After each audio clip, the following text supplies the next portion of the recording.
Dans le sillage du plan Sénégal émergent via le PRACAS, le PAPSEN est né pour contribuer à la sécurité alimentaire. Le PAPSEN a pour objectif majeur de contribuer à l'obtention de la sécurité alimentaire de notre pays.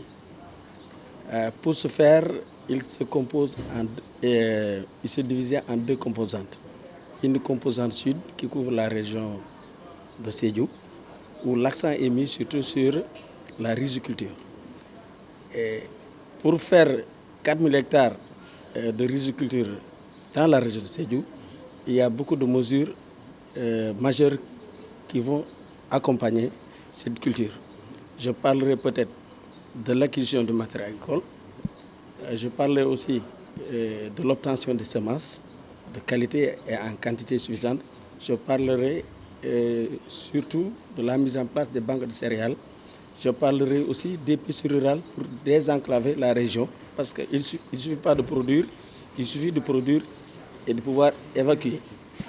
Et ça, c'est grâce à la coopération bilatérale entre le Sénégal et l'Italie. Dans la zone centre, l'horticulture doit être boostée sous tous ses aspects.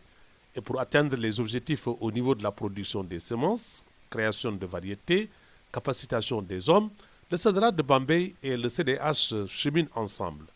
Après un an d'études, de mise en place du dispositif et d'évaluation, un atelier de partage a permis de savoir qui a fait quoi.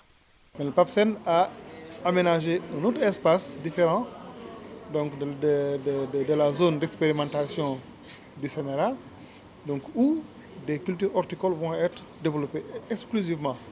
Et là, c'est un système d'irrigation goutte à goutte qui a été mis en place. Nous avions à former des paysans relais, nous avions à faire le point de référentiel sur la production de semences horticoles dans les régions du projet.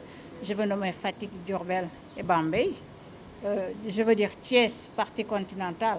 Donc nous avons fait un travail sur l'étude préliminaire des variétés horticoles de la zone et tout ce qui est en rapport avec la production de pré-base. Et nous avons renforcé les capacités de paysans relais dans cette zone. C'est ce qu'on attendait de nous, en tout cas, dans cette première phase de ce projet. Au cours de cet atelier, 4 communications ont été entendues, suivies de discussions pour renforcer les acquis, réajuster les manquements et redresser les balises sur la voie à suivre.